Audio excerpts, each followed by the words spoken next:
یہ جو وبا ہے یہ بعد میں بھی کئی موقعوں پہ پھیلی ہے۔ اسلامی تاریخ میں حضرت عمر رضی اللہ عنہ کے زمانے میں سن 49 ہجری میں پھیلی مصر کے قریب۔ اب یہاں ایک سوال پیدا ہوتا ہے کہ بنی اسرائیل میں تو وبا پھیلی تھی کہ انہوں نے بدکاری کی تھی، عمر رضی اللہ عنہ کے زمانے میں کیوں پھیلے؟ وہ تو بہترین دور تھا اور صحابہ کرام انبیاء کے بعد سب سے اللہ کے نیک مقرب سمرے ہوئے بندے تھے۔ تو علماء نے جواب دیا ہے کہ اللہ تعالیٰ نے ان کو آزمائش کے طور پر اس میں آزمایا۔ اگر اس دور میں وبا نہ آتی تو آج ہمیں وبا کے موقع پہ کیا کرنا ہے اس کی تعلیم کون دیتا؟ چنانچہ وبا آئی تو نبی علیہ السلام نے بتلایا تھا کہ اگر کسی بستی میں وبا پھوٹے تو باہر کے لوگوں کو چاہیے کہ وہ اس بستی میں نہ جائیں اور بستی کے لوگوں کو چاہیے کہ وہ باہر کہیں سفر نہ کریں۔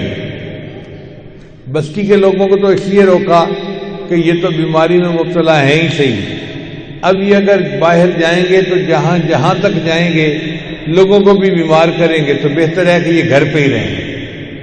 اور باہر والوں کو کہا کہ بھئی وبا تو کسی دوسری جگہ پھوٹی ہے، تم اپنے آپ کو موت کے منہ میں کیوں دھکیلتے ہو؟ تم وہاں مت جاؤ، سیرگاہ بناؤ اس کو۔ چنانچہ نبی علیہ السلام کی رحمت للعالمین کے صدقے اللہ نے اس امت کو یہ انعام دیا کہ 5 بندوں کو شہید آخرت فرما دیا گیا۔ ایک جو بندہ طاعون کی وبا میں مرے وہ شہید آخرت ہوگا، یعنی دنیا میں اس کو شہید نہیں کہیں گے مگر قیامت کے دن اس کو شہیدوں کی قطار میں کھڑا کیا جائے گا، شہید کا درجہ دیا جائے گا۔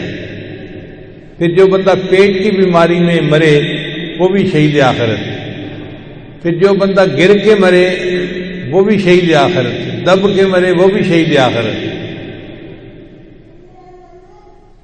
تو اس طرح 5 بندے ہیں جن کو شریعت نے شہید آخرت کا درجہ دیا۔ نبی علیہ السلام نے حدیث پاک میں فرمایا کہ جو لوگ اس طرح سے مریں گے، جیسے ایکسیڈنٹ میں اچانک موت آ جاتی ہے نا، کلمہ پڑھنے کی فرصت ہی نہیں ہوتی، تو ناگہانی اموات کو اللہ نے فرمایا کہ جو میرے محبوب کو امتی اس طرح سے مرے گا ہم اس کو آخرت میں شہید کا درجہ عطا فرمائیں گے۔ اس لیے اس قسم کی موت بھی ہمارے لیے باعث رحمت بن گئی۔ مصر میں جو وبا پھیلی وہ اتنی بڑی تھی کہ ایک دن میں 25,000 جنازے اٹھائے گئے۔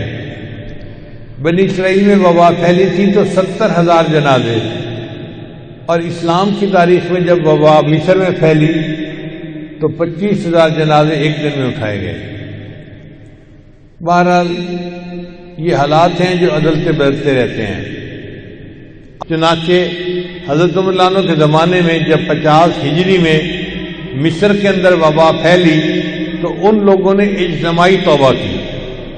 کتابوں میں لکھا ہے کہ شہر کے لوگوں نے 3 دن روزے رکھے، شہر کے لوگوں نے مرد و عورتوں نے 3 دن روزے رکھے، اور تیسرا دن جمعہ کا دن تھا تو شہر سے باہر نکل کے انہوں نے اللہ کے سامنے اللہ توبہ کی، معافی مانگی، اللہ نے اس وبا کو ختم کر دیا۔ ہمیں بھی چاہیے ہم اس موقع پہ اجتماعی طور پر توبہ کریں، گناہوں کو چھوڑنے کا عہد کریں، اللہ سے معافی مانگیں۔